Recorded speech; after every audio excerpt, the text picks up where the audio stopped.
नमस्कार मित्रांनो. एका तळघराची महाभयंकर कथा या कथेचा हा भाग 4 आहे. जर तुम्ही कथेच्या आधीच्या भागांचे व्हिडिओज न बघता थेट या व्हिडिओवर आला असाल तर हा व्हिडिओ पाहण्याआधी कथेच्या आधीच्या भागांचे व्हिडिओज आधी बघावेत. ह्या कथेच्या प्रसारित होणाऱ्या सर्व भागांच्या व्हिडिओच्या लिंक्स ह्या कथेच्या प्रत्येक व्हिडिओच्या डिस्क्रिप्शनमध्ये देण्यात येतील. कथेच्या 4थ्या भागाला आता सुरुवात करू.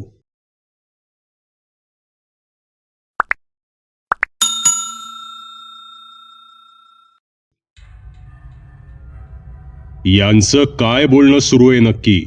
याला समजलं तर नाही ना ही पोरगी माझ्या नियंत्रणाखाली आहे? श्रीवल्ली आपल्या खोलीमध्ये बसून डोळे बंद करून विचार करत होती. नाही, मला काहीच ऐकू येत नाहीये. मी बाहेर जाऊन पाहतो नक्की काय सुरू आहे. श्रीवल्लीवर ज्याचं नियंत्रण होतं त्याने श्रीवल्लीला आदेश दिला.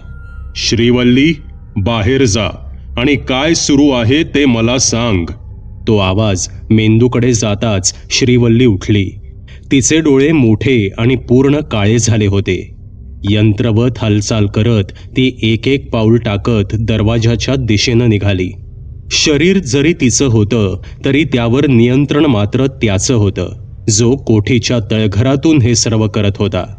जसं तिने दरवाजा उघडण्यासाठी दाराला हात लावला तसं तिला एक झटका लागला आणि हा झटका तिच्या सोबत कोठीमधील त्याला सुद्धा जाणवला, ज्याने श्रीवल्लीला नियंत्रित केलं होतं.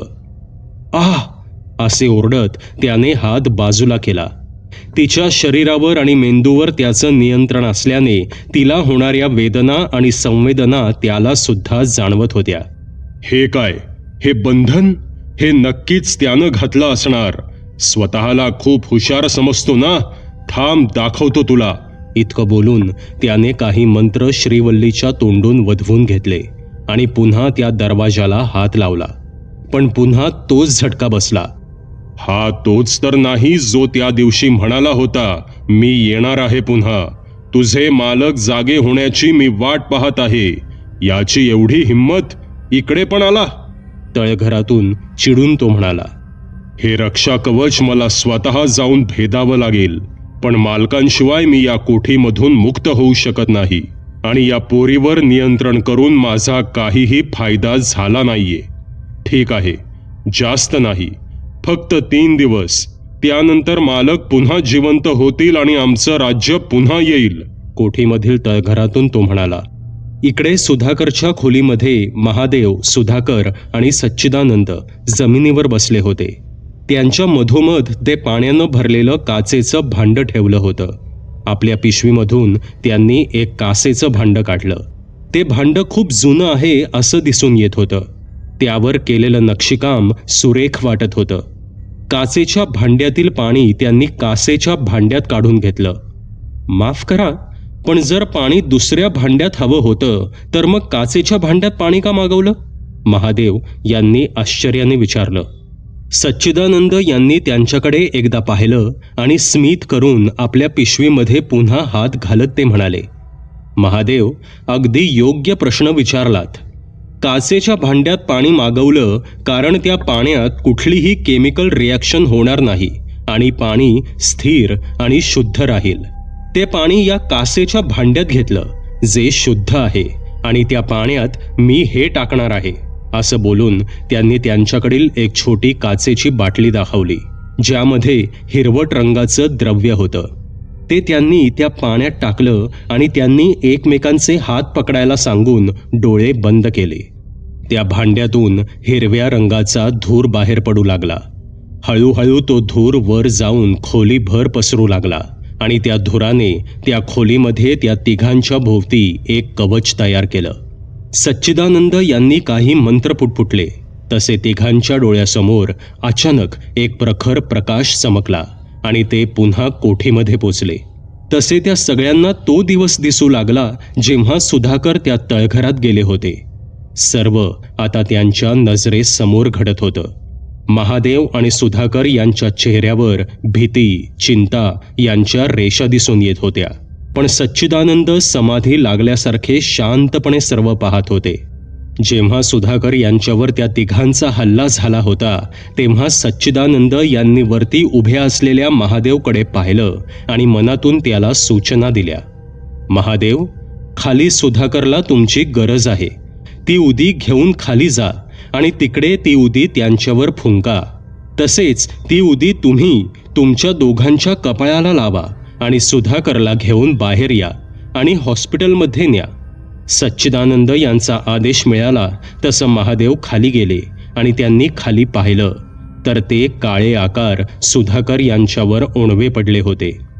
महादेव यांनी आपल्या हातातील उदी हवेमध्ये फुंकली तसे ते जे काही आकार होते त्यांच्या अंगावर जळता विस्तव पडल्यासारखे ओरडत बाजूला पळाले. सच्चिदानंद काही वेळ तिकडे खालीच थांबले आणि त्यांना तो दिसला ज्याचं वर्णन श्रीवल्लीने सुधाकर यांच्याकडे केलं होतं. तो त्यांच्याकडे रागाने पाहत होता. सच्चिदानंद यांनी सुद्धा त्याच्याकडे पाहिलं आणि मंद स्मित करत म्हणाले, मी येणार आहे पुन्हा. फक्त तुझा मालक जाग होण्याची मी वाट पाहतोय.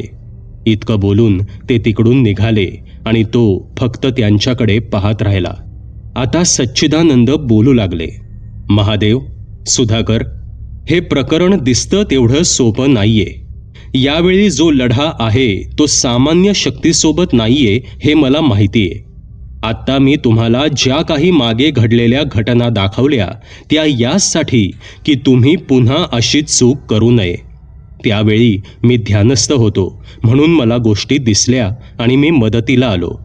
पण दरवेळी असं होईलच असं नाही. श्रीवल्लीच्या मेंदूवर त्यानं नियंत्रण मिळवलंय. पण हे कधी झालं असा प्रश्न असेल तुम्हाला. 2 दिवसांपूर्वी श्रीवल्ली बाहेर गेली होती तेव्हा ती कोठीमध्ये सुद्धा गेली होती. याआधी तिला पुष्कर किंवा अजून कोणी वाचवलं होतं, पण यावेळी कोठीमध्ये कोणीही नव्हतं आणि या संधीचा फायदा त्याने घेतला. त्याने श्रीवल्लीला बेशुद्ध करून तळघरात नेलं आणि तिच्या मेंदूवर नियंत्रण मिळवलं. त्याला त्या कोठीच्या बाहेर पडता येत नाही म्हणून त्याने श्रीवल्लीचा सहारा घेतला. जसं भूत लागल्यावर शरीरावर आणि मेंदूवर त्या माणसाचं नियंत्रण नसतं तसंच हे सुद्धा आहे. फरक एवढाच आहे की तो आत्मा शरीरात नसून बाहेर आहे आणि बाहेरून तो श्रीवल्लीवर नियंत्रण ठेवत आहे. तुम्ही तिला काही बोलू नका. ती वागते तसंच वागू द्या. जाते तिकडे जाऊ द्या. फक्त तिच्या हालचालींवर लक्ष ठेवा आणि हे सर्व तुम्हाला माहीत आहे हे कोणाला समजू देऊ नका. अगदी बाहेर असलेल्या तुमच्या पत्नीला सुद्धा यातलं काही समजलं नाही पाहिजे. आपलं हे बोलणं आपल्या तिघांशिवाय कोणतीच शक्ती ऐकू शकत नाही. यासाठी ते द्रव्य मी पाण्यात टाकलं होतं. येत्या 3 दिवसात जी अमावस्या येणार आहे त्यावेळी तो त्याच्या मालकाला जाग करणार आहे आणि त्यासाठी श्रीवल्ली त्याला मदत करणार आहे. हे सर्व कसं होणार हे माहीत नाही, पण त्यानं श्रीवल्लीलाच का निवडलं?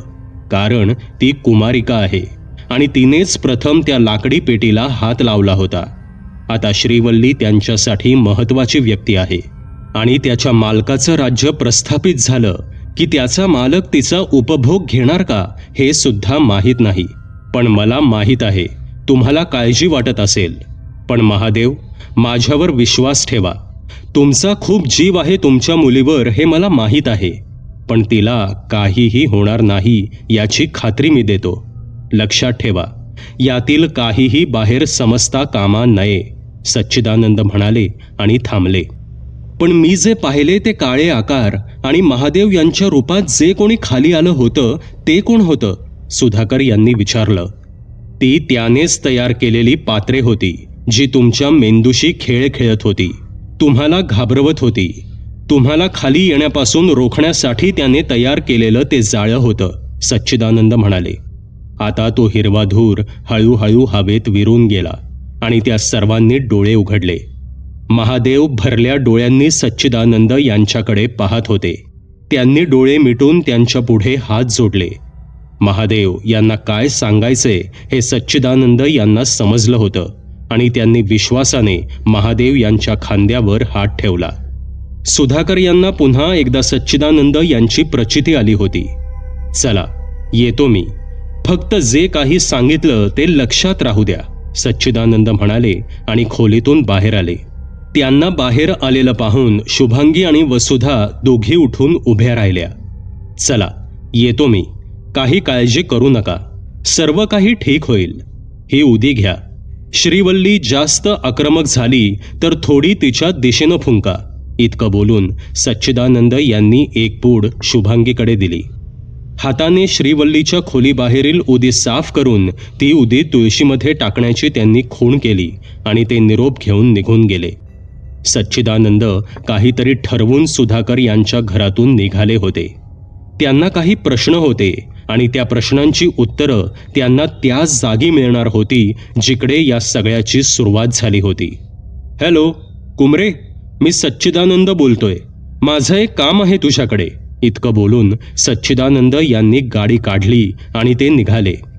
इकडे सुधाकर यांच्या घरात श्रीवल्ली शुभांगीला काही प्रश्न विचारू लागली. आई, ते कोण आलं होतं घरात? श्रीवल्लीने शुभांगी किचनमध्ये एकटी असल्याचं पाहून जवळ जात विचारलं. कुठं कोण आलं होतं? शुभांगी भाजी कापत असताना म्हणाली. ते ग, आत्ता डॉक्टर काकांच्या रूममध्ये बसले होते बराच वेळ, श्रीवल्लीने पुन्हा विचारलं. हां ते होय, ते डॉक्टरांचे मित्र असतील, आता त्यांचं घर आहे, कोण येतं जातं त्यांना माहिती, आपल्याला काय माहीत नाही का? बरं, तुला काही देऊ का? शुभांगीने विचारलं. हो, मला त्या माणसाची माहिती दे, श्रीवल्ली थोड्या वेगळ्या पुरुषी आवाजात म्हणाली. काय? काही म्हणालीस का आत्ता तू? शुभांगीने तिच्याकडे न पाहता विचारलं. खरं तर शुभांगीने तिचा तो आवाज ऐकला होता आणि तिचे पूर्ण काळे झालेले डोळे सुद्धा तिने तिरक्या नजरेने पाहिले होते. पण सच्चिदानंद यांनी सांगितल्याप्रमाणे शुभांगीला हे दाखवायचं नव्हतं की तिला हे सर्व कळालं आहे आणि तिने आत्ता काय घडलं ते पाहिलं आहे. कारण जर असं झालं असतं तर श्रीवल्लीने शुभांगीवर हल्ला केला असता. काही न बोलता श्रीवल्ली किचनमधून बाहेर गेली. तसे शुभांगीने सुटकेचा निश्वास सोडला. श्रीवल्ली किचनमधून बाहेर पडली आणि थेट सुधाकर यांच्या खोलीच्या दिशेनं निघाली. दारावर टकटक आवाज करून तिने दरवाजा उघडला. अरे श्रीवल्ली बाळा, तू इकडे? बोल, काही हवंय का? सुधाकर यांनी विचारलं. नाही, काही विशेष असं नाही. डॉक्टर काका, तुम्हाला किती मित्र आहेत? श्रीवल्लीने बेडवर बसत विचारलं. मला खूप मित्र आहेत, जसं की तुझे बाबा पण आता माझे मित्रच झालेत. असेच खूप मित्र आहेत मला. पण तू असं का विचारलं? सुधाकर यांनी विचारलं. मग मघाशी जे आले होते ते पण तुमचे मित्रच होते का? श्रीवल्लीने विचारलं आणि सुधाकर यांना तिच्या बोलण्याचा रोख समजला. हो, ते पण माझे मित्र आहेत, गुरु आहेत, सगळं काही आहेत, सुधाकर हसत म्हणाले. मग तुम्ही मला का नाही भेटवलं त्यांना? मी पण भेटले असते ना तुमच्या मित्राला, श्रीवल्ली स्मित करत म्हणाली. ते लवकरच तुला भेटायला येणार आहेत, तू फक्त तयार राहा, सुधाकर गंभीर स्वरात म्हणाले. म्हणजे मला समजलं नाही, श्रीवल्लीने पुन्हा विचारलं. अगं गंमत केली, काही नाही, ते कोणाला भेटत नाहीत, ते खूप लाजाळू आहेत, म्हणून तर फक्त मला भेटले. पण ते पुन्हा आले की तुझी नक्की भेट घालून देईन, सुधाकर म्हणाले आणि त्यांनी वर्तमानपत्रामध्ये आपलं डोकं घालून घेतलं. खरं तर त्यांचं लक्ष वर्तमानपत्रात कमी आणि श्रीवल्लीकडे जास्त होतं. तिने रागाने सुधाकर यांच्याकडे पाहिलं आणि रागाने मुठी आवळत, पाय आपटत ती सुधाकर यांच्या खोलीमधून निघून गेली आणि थेट आपल्या रूममध्ये गेली. साले हरामखोर आहेत सर्वच्या सर्व, सर्वांना सर्व काही माहीत आहे तो कोण आहे, पण सांगायला कोणी तयार नाही. तो कशासाठी आला हे समजलं असतं तर काम झालं असतं. पण हरकत नाही, अजून 3 दिवस यांना झेलायचंय. एकदा का मालक मुक्त झाले की यांना मी नाही सोडणार. चंद्राक्ष म्हणतात मला, यांच्यातील कोणी बी जिवंत राहणार नाही, श्रीवल्ली पुरुषी आवाजात बोलली आणि हसू लागली. इकडे सच्चिदानंद यांचा प्रवास सुरूच होता. संध्याकाळी 4:45च्या आसपास सच्चिदानंद एका जुन्या इंग्रजकालीन इमारतीजवळ पोचले. त्या इमारतीमध्ये बरीच सारी ऑफिसेस होती. खरं तर त्यांचं काम त्या इमारतीमध्येच होतं, पण जर ते आत गेले असते तर त्यांच्या प्रसिद्धीमुळे लोकांनी त्यांना गराडा घातला असता आणि ते त्यांना नको होतं. त्यांनी गाडी एका बाजूला उभी केली आणि ते ऑफिस सुटण्याची वाट पाहत बसले. ते कधी येणार याची पूर्वकल्पना त्यांनी कुमरे यांना दिली होती. साधारण 5:15च्या आसपास सर्व ऑफिसेस सुटली आणि इमारत रिकामी झाली. तसे ते गाडीतून उतरले आणि त्या इमारतीच्या दिशेने जाऊ लागले. इमारतीच्या प्रवेशद्वारावर बाहेर एक बोर्ड लावला होता, महानगरपालिका. त्या कमानीच्या दरवाजातून सच्चिदानंद आत गेले. ती इमारत दुमजली आणि दगडी बांधकाम केलेली होती. लाकडाच्या जुन्या पद्धतीच्या पायऱ्या चढून सच्चिदानंद दुसऱ्या मजल्यावर पोचले. सकाळी गजबजलेलं ऑफिस आता पूर्ण रिकामं झालं होतं. एक शांतता त्या जागेत जाणवत होती. सच्चिदानंद तडक डाव्या बाजूच्या केबिनजवळ आले. केबिनच्या वर एक पाटी लावली होती, विनायक कुमरे, बांधकाम आणि 7-12 विभाग. सच्चिदानंद यांनी दारावरील पाटी पाहिली आणि दरवाजा वाजवला. या, आत या, आतून आवाज आला. तसे सच्चिदानंद यांनी आत प्रवेश केला. विनायक कुमरे तेव्हा फाईलमध्ये काहीतरी पाहत बसले होते. सच्चिदानंद आले याचं त्यांना भान सुद्धा नव्हतं. साधारण 50 वर्षांच्या आसपास असलेलं वय, वयानं आणि अनुभवानं सफेद झालेले आणि जरा मागं गेलेले केस, डोळ्यांवर जुन्या काळातील काळ्या फ्रेमचा चष्मा आणि सफेद शर्ट असा त्यांचा पेहराव होता. ते कामात अगदी निष्णात आणि हुशार होते. माझं काम झालं का विनायक? सच्चिदानंद यांनी सौम्य शब्दात विचारलं. तो आवाज कानावर पडताच विनायक यांनी वरती पाहिलं आणि ते खुर्चीतून ताडकन उभे राहिले. पण तुम्ही दरवाजा वाजवून परवानगी का घेतलीत? हे ऑफिस तुमचंच आहे, विनायक थोडं बावचळत म्हणाले. त्यावर सच्चिदानंद हलकेच हसले आणि म्हणाले, विनायक, काही ठिकाणी शिष्टाचार पाळावा असं माझं मत आहे. तुम्ही उभे का? बसा ना, असे म्हणून विनायक यांनी स्वतःची खुर्ची त्यांना बसायला दिली. नाही, मी इकडे ठीक आहे. ती खुर्ची तुझी आहे विनायक, तूच तिकडे बस, इतके बोलून सच्चिदानंद समोर ठेवलेल्या एका लाकडी खुर्चीमध्ये बसले. तुम्ही चहा घेणार का की कॉफी सांगू? थंड चालतं का तुम्हाला? उत्साहात विनायक विचारत होते. अरे हो विनायक, मला काहीही नकोय. आता हे बघ, मी एका महत्त्वाच्या कामासाठी आलो आहे इकडे. तुला त्या कोठीबद्दल माहिती काढायला सांगितली होती, ती काढलीस का? सच्चिदानंद यांनी मूळ मुद्द्याला हात घातला. हो, ती माहिती मी तुमचा फोन आला तेव्हाच काढली. ही आहे ती जागा, इतके बोलून विनायक कुमरे यांनी एक नकाशा सच्चिदानंद यांच्या समोर धरला. ही जागा बळवंत बिराजदार या व्यक्तीच्या नावे आहे. रेकॉर्ड खूप जुनं आहे. म्हणजे ही जागा त्यांनी 1920 मध्ये घेतली होती. याआधी ती जागा कोणत्या तरी बिशन नावाच्या व्यक्तीच्या नावे होती. आता जी कोठी आहे ती सुद्धा 1950च्या आसपास बांधली आहे, विनायक यांनी माहिती दिली. बिराजदारांनी ती जागा विकली किंवा असं काही आहे का? सच्चिदानंद यांनी विचारलं. नाही, ती जागा आत्तापर्यंत त्यांच्याकडेच होती आणि आता ती जागा महादेव चिटणीस यांच्या मालकीची झाली आहे, विनायक कागद पाहत म्हणाला. या बिशनबद्दल काही माहिती आहे का? सच्चिदानंद यांनी विचार करत विचारलं. नाही, त्याच्याबद्दल काही माहिती नाहीये. इकडे त्याचं नाव पण पूर्ण नाहीये आणि हा व्यवहार खूप जुना आहे. याची कागदपत्र खूप जुन्या दस्तावेदात सापडली, विनायक म्हणाला. ठीक आहे विनायक, माहिती दिल्याबद्दल तुझे खूप आभार, सच्चिदानंद उठत म्हणाले. आभार कसले? तुम्ही तर आमच्यासाठी देवाच्या जागी आहात आणि तुमची सेवा करायला मिळाली हे मी माझं भाग्य समजतो, विनायक स्मित करत म्हणाले. त्यांच्या चेहऱ्यावर एक समाधान दिसून येत होतं. अरे मी देव नाही रे बाबा, तुमच्यासारखा सामान्य माणूस आहे. चल येतो मी, काळजी घे, सच्चिदानंद म्हणाले आणि केबिनच्या बाहेर पडले. बाहेर पडल्या पडल्या त्यांनी महादेव यांना कॉल केला आणि विचारलं, हॅलो महादेव, ही कोठी तुम्ही कोणाकडून विकत घेतली होती? एक मध्यस्थी होता, त्याने सर्व व्यवहार केला होता. त्या कोठीचे मूळ मालक परदेशी असतात. आमचं फारसं बोलणंच झालं नाहीये, महादेव म्हणाले. ठीक आहे, तुम्ही मला त्या मध्यस्थीचा नंबर आणि असेल तर पत्ता पाठवा, बाकी मी पाहतो, सच्चिदानंद म्हणाले आणि ते गाडीमध्ये बसले. गाडी सुरू करेपर्यंत त्यांना त्या इसमाचा नंबर आणि पत्ता आला होता. तसे सच्चिदानंद हे संध्याकाळी 7च्या सुमारास एका इमारतीजवळ पोचले. जुन्या पद्धतीने बांधलेली ती 3 मजल्याची इमारत अंधारात भकास अशी दिसत होती. रस्त्यावरच्या दिव्यांमध्ये तिचे रंग उडालेलं रूप त्यात भर घालत होतं. रस्ता वर्दळीचा होता, पण आता तिकडे वर्दळ जरा कमी वाटत होती. सच्चिदानंद यांनी पुन्हा एकदा पत्ता पाहिला.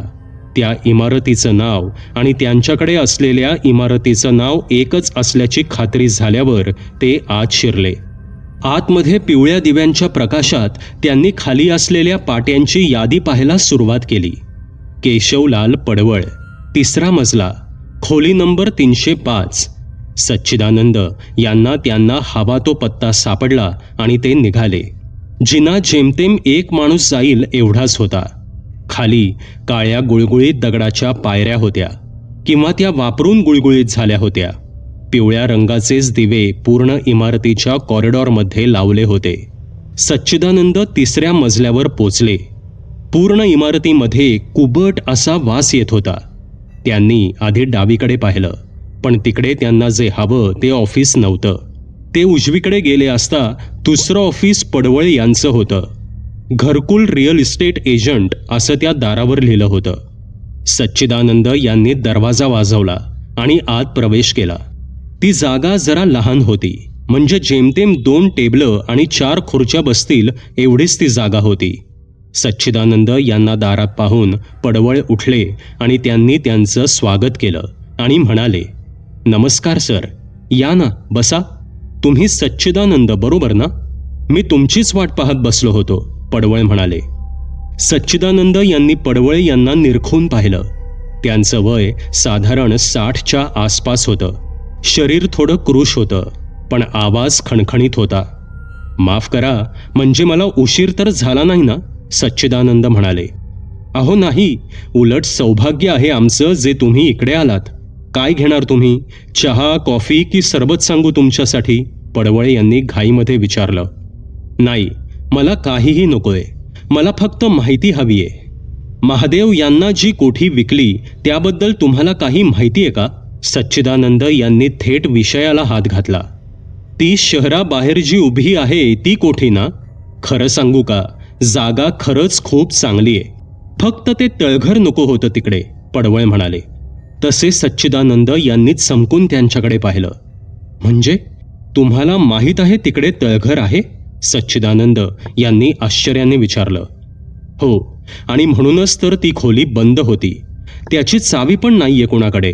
ती खोली तळघर लपवण्यासाठी बांधली होती, जेणेकरून तिकडे जे काही आहे ते तळघरातून बाहेर येऊ नये," पडवळ म्हणाले. "पडवळ, मी तुम्हाला एक विनंती करतो.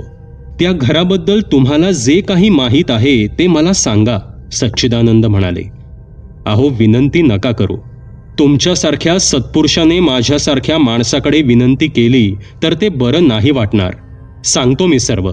इतके बोलून पडवळ बोलू लागले.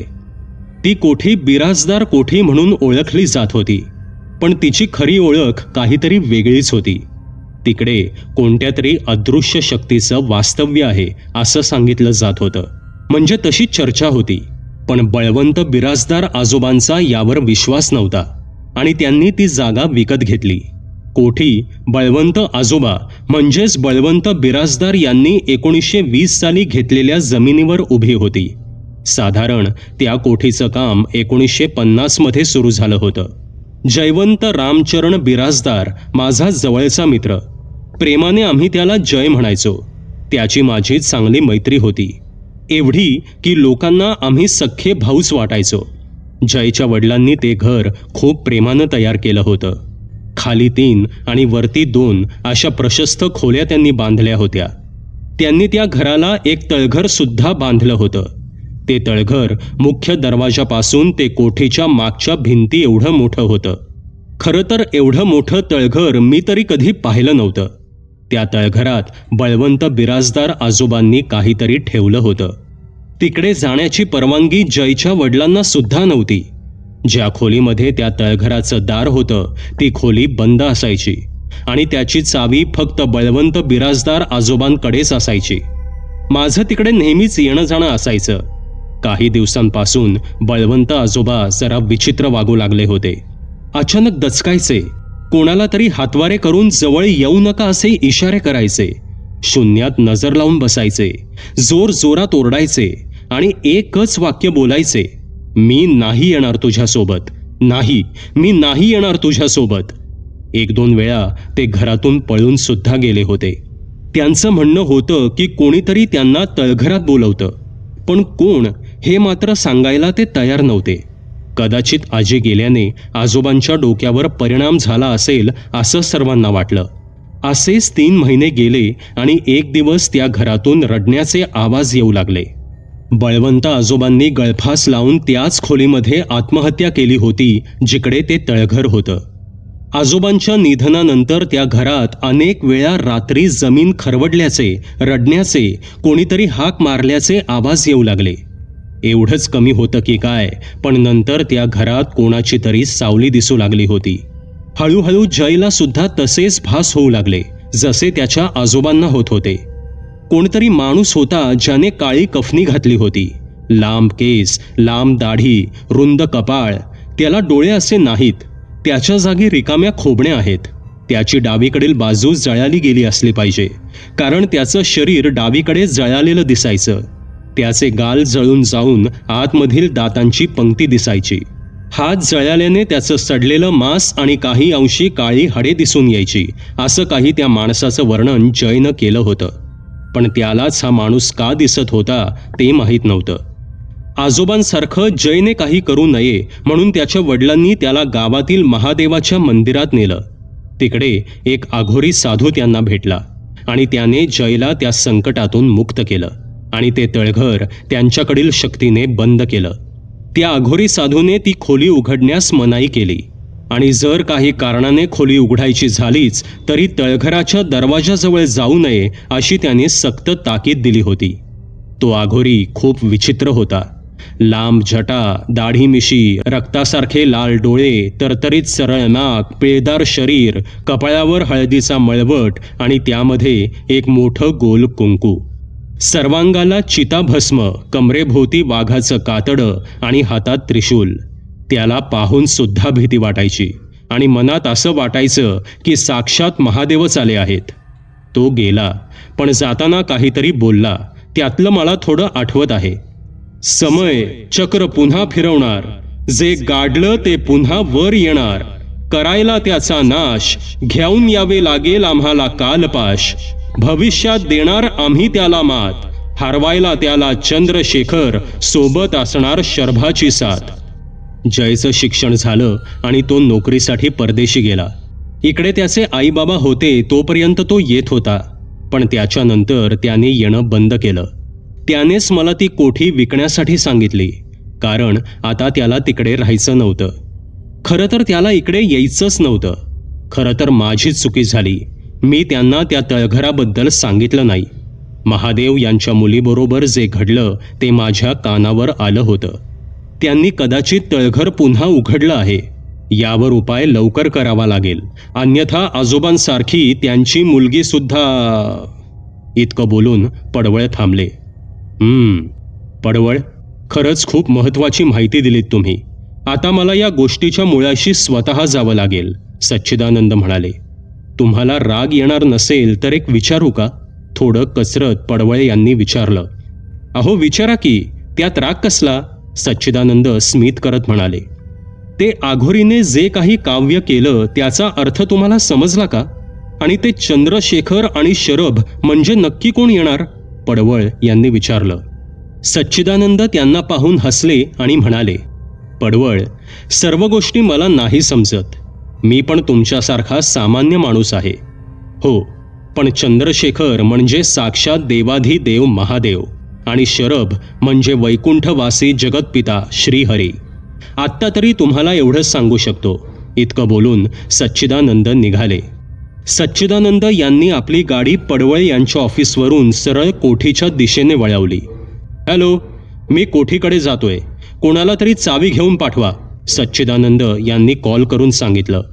रात्रीचे साधारण 9-9:30 झाले होते. हलक्या हलक्या सरी बरसू लागल्या होत्या. माहिती तर मिळाली, पण ती माहिती पूर्ण आहे असं मला वाटत नाही. श्रीवल्ली सोबत जे झालं तेच बळवंत आणि जय सोबत करण्याचा प्रयत्न केला गेला होता. बळवंत यांनी आत्महत्या करून स्वतःचा जीव त्यातून सोडवला, पण कदाचित त्यांचा आत्मा तिकडेच अडकून राहिला असेल आणि जयला त्या आघोरीने वाचवलं. त्या आघोरीला माहीत होतं का की हे चक्र पुन्हा सुरू होणार आहे?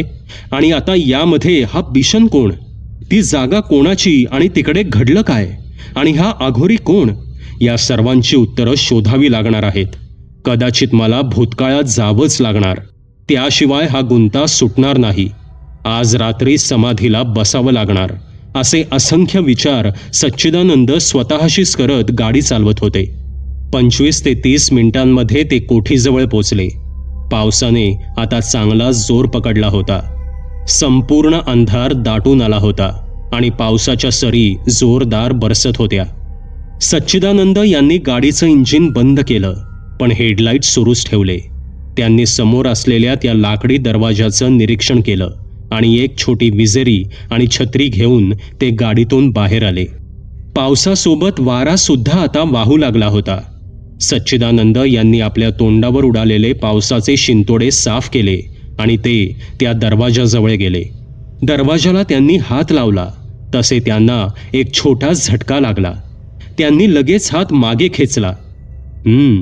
नकारात्मक शक्ती खूप जास्त प्रमाणात आहे, पण आज जाऊन तर पाहावंच लागणार, सच्चिदानंद मनात विचार करत होते. इतक्यात त्यांना मागून एक आवाज आला, साहेब. तसे सच्चिदानंद यांनी मागे वळून पाहिलं तर एक इसम हातात छत्री घेऊन उभा होता. अंधारात त्याचा चेहरा स्पष्ट दिसत नव्हता. साहेब, मी पुष्पक. ते महादेव साहेबांनी कॉल केला होता तुम्ही येणार हे सांगायला, पुष्पक म्हणाला. पुष्पक, तू तोच ना ज्याने ती लाकडी पेटी खाली तळघरात नेऊन ठेवली होती आणि तिकडे तुला श्रीवल्ली विचित्र अवस्थेमध्ये दिसली होती? सच्चिदानंद यांनी त्याच्याकडे विजेरीचा प्रकाश टाकत विचारलं. हो साहेब, मीच आहे तो, पुष्पक आपल्या डोळ्यावर येणारा प्रकाश हाताने अडवत म्हणाला. ठीक आहे, उघड हा दरवाजा आणि चल माझ्यासोबत, सच्चिदानंद म्हणाले. त्यांचं ते वाक्य ऐकून पुष्पक घाबरला. साहेब, पण ते आतमध्ये आणि या वेळेला, पुष्पक घाबरत म्हणाला. तुला काहीही होणार नाही, चल माझ्यासोबत, सच्चिदानंद म्हणाले. तसे पुष्पक पुढे झाला आणि त्याने दिंडी दरवाजा उघडला. हे काय, दरवाजा उघडा? कोणी घरात शिरलं तर? सच्चिदानंद यांनी विचारलं. इकडे कोणी येत नाही साहेब. इकडे काहीतरी भयंकर आहे हे सर्वांना माहितीये. आम्ही सुद्धा नाईलाजाने पोट भरायला पैसे हवेत म्हणून येतो आणि इथे येऊन काम करतो, नाहीतर आम्ही सुद्धा आलो नसतो, पुष्पक घाबरत म्हणाला. पावसाने आज चांगला जोर पकडला होता. आकाशात वीज थैथयाट करत होती. जणू काहीतरी विपरीत घडणार आहे याचा संकेत ती देत होती.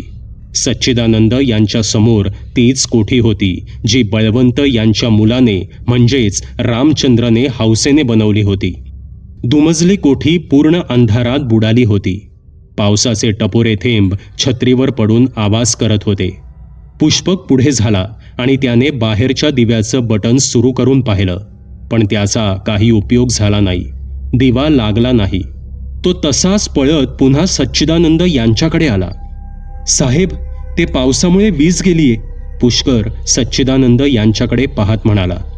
सच्चिदानंद यांनी विजेरीच्या प्रकाशात त्या कोठीकडे पाहिलं आणि ते पुढे गेले. अजब आहे हा माणूस. या घरात दिवे नाहीयेत, घरात अमानवी घटना घडतायत, तरी हा आत जातोय, असा मनात विचार करत पुष्पक त्यांच्या मागे निघाला. सच्चिदानंद जोत्याजवळ थांबले आणि त्यांनी दोन्ही दारावर विजेरीचा प्रकाश टाकला. डावीकडील दरवाजाला कुलूप होतं, पण उजवीकडील दरवाजा फक्त बंद होता. त्याला कुलूप नव्हतं. ते दृश्य पाहून पुष्पक म्हणाला, साहेब, हे हे कसं शक्य आहे? मी स्वतःच्या हाताने उजवा दरवाजा बंद करून कुलूप लावलं होतं. बरोबर, पण आता कुलूप नाहीये, म्हणजे कोणीतरी कुलूप उघडून आत गेलंय, कदाचित तळघरात, सच्चिदानंद स्मित करत म्हणाले. पण या असल्या भयंकर भूताटकीच्या घरात कोण आणि कशाला येईल? पुष्पक म्हणाला. तसे बाजूला ज्या पायऱ्या होत्या तिकडे काहीतरी आवाज झाला. तिकडे कोणीतरी दबा धरून बसलं होतं. जसं सच्चिदानंद यांनी विजेरीचा प्रकाश त्या दिशेने केला तसे त्यांना दिसलं की एक इसम पळत त्यांच्या दिशेनं पायऱ्या उतरून येत होता आणि त्याच्या हातात असलेला चाकू विजेरीच्या प्रकाशात चमकत होता. त्याचे डोळे मोठे आणि संपूर्ण काळे झाले होते. त्याचं तोंड उघडं होतं आणि तो त्या दोघांच्या दिशेने धावत पुढे येत होता. त्याने पहिला वार सच्चिदानंद यांच्यावर केला, पण त्यांनी तो चुकवला आणि ते बाजूला झाले. त्याने पुन्हा चाकू उगारला आणि तो पुष्पकवर वार करणार तेवढ्यात सच्चिदानंद यांनी त्याला मागून पकडलं आणि त्याच्या कपाळावर हात ठेवून काही मंत्र पुटपुटले. तसे तो माणूस शांत झाला आणि बेशुद्ध पडला. सच्चिदानंद यांनी त्याच्या चेहऱ्यावर प्रकाश टाकला. तसे पुष्पक म्हणाला, हा तर वरच्या आळीचा भिकू आहे, भुरट्या चोऱ्या करतो, पण हा इकडे आणि अशा अवस्थेमध्ये? विचार करत पुष्पक म्हणाला, समजलं मला हा इकडे कसा आला. सच्चिदानंद म्हणाले, म्हणजे यानेच तर कुलूप तोडलं नसेल? पुष्पक याने विचारलं. नाही, याच्या आधी सुद्धा कोणीतरी इकडे आलं होतं. तू चावी देवळीमध्ये ठेवली होतीस आणि 2 दिवस इकडे आला नव्हतास, तेव्हा श्रीवल्ली इकडे येऊन गेली आणि तिनेच हा दरवाजा उघडला आणि त्याच वेळी हा भिकू घरावर नजर ठेवून होता. त्याला समजलं की कोठीमध्ये कोणीही नाहीये, म्हणून तो आला आणि फसला आणि त्याने या भिकूवर ताबा मिळवला. उद्या जर तू आणि रेखा इथे आला असता तर याने तुम्हाला संपवलं असतं. हा संमोहनाखाली आहे आणि हे संमोहन ज्याने केलं आहे तो खाली तळघरात आहे. सच्चिदानंद यांनी माहिती दिली. पुष्पक फक्त डोळे मोठे करून त्यांच्याकडे पाहत उभा होता, कारण इकडे 2 दिवसात एवढं काही झालं याचा त्याला अंदाज सुद्धा नव्हता. एक काम कर, याला घे आणि माझ्या गाडीमध्ये बसव आणि बाहेरच माझी वाट पाहत थांब. जर मी तासाभरात नाही आलो तर तू आत ये. तुझ्या गळ्यात असलेल्या महादेवामुळे तुझं एकदा रक्षण झालं आहे आणि आत्ता सुद्धा होईल. यापुढे जे होणार त्यात तू महत्वाचं काम करणार आहेस. जा, घेऊन जा याला. सच्चिदानंद म्हणाले. बिजेरीच्या प्रकाशात त्यांनी तळघराच्या खोलीचा दरवाजा पाहिला आणि ते पुढे निघाले. त्यांनी दरवाजाला हात लावून तो आत ढकलला. तसे तो दरवाजा आवाज करत उघडला आणि त्याच वेळी आकाशात विजेचा जोरात गडगडाट झाला. सच्चिदानंद यांनी आत पाऊल टाकलं. आतमध्ये गडद अंधार पसरला होता. समाधीमध्ये असताना त्यांनी ती खोली पाहिली होती. त्यांना हे सुद्धा माहीत होतं की आतमध्ये तो त्यांची वाट पाहत बसलाय.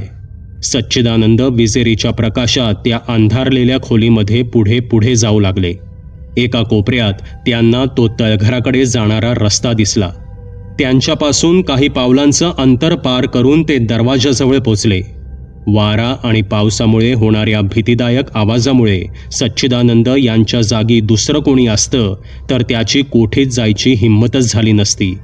पण ते सच्चिदानंद होते आणि हे सर्व त्यांनी या आधी सुद्धा केलं होतं. डाव्या हातात विजेरी घेऊन ते एक एक पायरी उतरू लागले. आतलं वातावरण प्रमाणापेक्षा जास्त थंड होतं. पायांना गारवा जाणवत होता. मध्येच कुठेतरी त्यांना कोणाच्या तरी पळण्याचा आणि सरपटण्याचा आवाज ऐकू येत होता. त्यांनी आपल्या चारी बाजूला विजेरी फिरवली, पण तिकडे कोणीच नव्हतं. पण त्यांच्या डोक्याच्या वर उलटं लटकून आपल्या लाल डोळ्यांनी कोणीतरी त्यांच्याकडेच निरखून पाहत होतं. सच्चिदानंद यांनी विजेरीचा प्रकाश वरच्या दिशेने टाकला, पण आता वरती सुद्धा कोणीच नव्हतं. पण त्यांना त्याच्या अस्तित्वाची जाणीव होत होती. हळूहळू ते डाव्या बाजूला जाऊ लागले. ते तळघर एका काळ्या सापासारखं तोंड उघडून आपल्या भक्ष्याची वाट पाहत होतं आणि एकदा का भक्ष्य तोंडात आलं की त्याला पोटात ढकलून त्याचा खात्मा करायचा हेच त्या तळघराचं उद्दिष्ट होतं. पण सच्चिदानंद खूप सावध होते. त्यांच्यासाठी हे सर्व नवीन नव्हतं. अचानक एका आवाजाने त्यांचं लक्ष वेधून घेतलं. तो आवाज तळघरातून येणाऱ्या रस्त्यावर जी लाकडी फळी बंद होते त्याचा होता. सच्चिदानंदांनी मंद स्मित केलं आणि ते पुढे चालू लागले. त्यांच्या उजव्या बाजूला कोणीतरी चालत आहे असं त्यांना वाटत होतं. त्यांनी तिकडे विजेरी फिरवली, पण तिकडे त्यांना कोणीही दिसून आलं नाही. त्यांच्या कानावर एक भसाडा आवाज आला. तू इकडे आला तर आहेस, पण तू परत जाणार नाहीस हे नक्की. सच्चिदानंद यांनी त्या आवाजाच्या दिशेने प्रकाश टाकला, पण तिकडे कोणीच नव्हतं.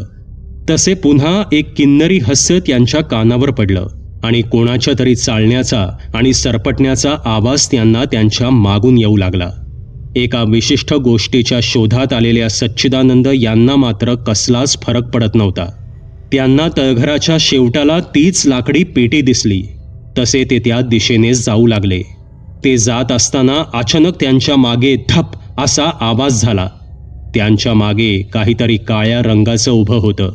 त्याला नीट असा आकार नव्हता. डोकं गोल मडक्यासारखं, त्याच्यावर सपाट चेहरा, लाल अंधारात चमकणारे डोळे, लांब लचक हात आणि पाय. ते धूड सच्चिदानंद यांच्या दिशेनं पळत येत होतं. सच्चिदानंद यांनी स्मित करत त्याच्याकडे पाहिलं आणि तोंडातल्या तोंडात काही मंत्र म्हटले. तसं ते धूड जागेवरच थांबलं आणि त्याचं रूपांतर एका दगडात झालं आणि ते खाली जमिनीवर पडलं. सच्चिदानंद यांना समजलं की त्यांच्यावर हल्ले होतच राहणार, पण आत्ता सच्चिदानंद या सर्व गोष्टीसाठी तयार नव्हते. ते पळत त्या पेटीजवळ गेले आणि ती पेटी त्यांनी उचलून घेतली. आता ते दरवाजाच्या दिशेने पळाले, पण त्यांच्या मागे कोणीतरी त्यांचा पाठलाग करत येत होतं. भेटूयात कथेच्या 5व्या भागात.